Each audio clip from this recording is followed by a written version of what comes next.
হয়েছিলাম, সেখানেও অনেক আন্দোলন হয়েছিল। আমি সম্ভবত করিমগঞ্জ জেলার মধ্যে প্রথম গ্রাম থেকে এনএসএস সভাপতি হয়েছিলাম। আর সেখানে বাধা দিয়েছিলেন তৎকালীন আমাদের বিধায়ক আব্দুল মুক্তার চৌধুরী এবং উনার এই পুত্র আজকে যে এখানে প্রার্থী, সেই প্রার্থী এখানে বাধা দিয়েছিলেন কমলাক্ষদের নেতৃত্বে, কমলাক্ষদের প্রকাশিত যে এখানে বিধায়ক, তাদের নেতৃত্বে আমাদের গ্রামের ছেলেদেরকে করিমগঞ্জ শহরে এদের বিরাটভাবে নির্যাতন করেছিল। সেখানে আমাদের লাঠিপেটা করেছিল গ্রামের ছেলেদের। আজকে দক্ষিণ করিমগঞ্জে যেখানে আসছেন ভোটের জন্য, আমাদের এই দক্ষিণ করিমগঞ্জের অনেক ছেলেদের সেখানে আক্রমণ করেছিলেন উনি, কিন্তু আমরা সংগ্রাম করে লড়াই করে সেখানে নিশ্চয়ই সভাপতি হয়েছিলাম।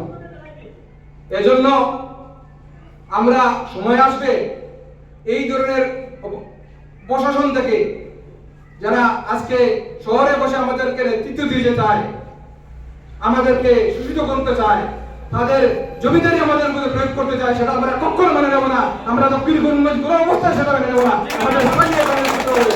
আমাদের এখানে বুঝে বুঝতে হবে। আমাদের দক্ষিণ করিমগঞ্জের মাটি থেকে আমাদের এআইইউডিএফ জিন্দাবাদ জিন্দাবাদ জিন্দাবাদ জিন্দাবাদ জিন্দাবাদ জিন্দাবাদ জিন্দাবাদ জিন্দাবাদ ভাই জিন্দাবাদ জিন্দাবাদ জিন্দাবাদ ভাই যুবনেতা জিন্দাবাদ জিন্দাবাদ জিন্দাবাদ ভাই যুবনেতা জিন্দাবাদ জিন্দাবাদ জিন্দাবাদ।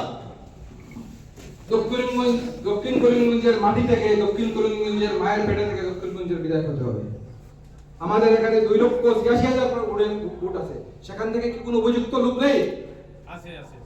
সেখানে কি কোনো আজকে আমি আমাদের বিরোধী দলের কংগ্রেসের কথা ছেড়ে দিলাম, ওনারা তো একজন উপযুক্ত দিতে পারতেন। সেখানে কি কংগ্রেসের যে 12-14 জন ছিলেন এখানে কি উপযুক্ত ছিল না? কেন দেওয়া হচ্ছে না? এটাই থেকে প্রমাণ যে কংগ্রেস কোনোদিনও যোগ্য নেতৃত্ব দেবে না, যোগ্য ব্যক্তিকে সেখানে মনোনয়ন দেবে না।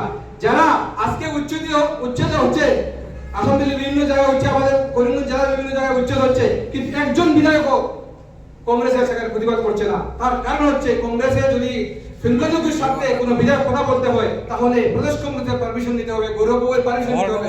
কিন্তু ইউডিএফ এমন একটি দল যেখানে সংখ্যালঘুদের স্বার্থে হোক, পীড়িত নিষ্পেষিত মানুষের স্বার্থে হোক, কথা বলতে কোনো পারমিশন লাগবে না। সেখানে বদরুদ্দিনের ছাড় দেওয়া হয়েছে, আর আপনাদের হয়ে সেখানে কথা বলবো ইনশাআল্লাহ, সেটা সেই প্রতিশ্রুতি দিয়ে পাচ্ছেন।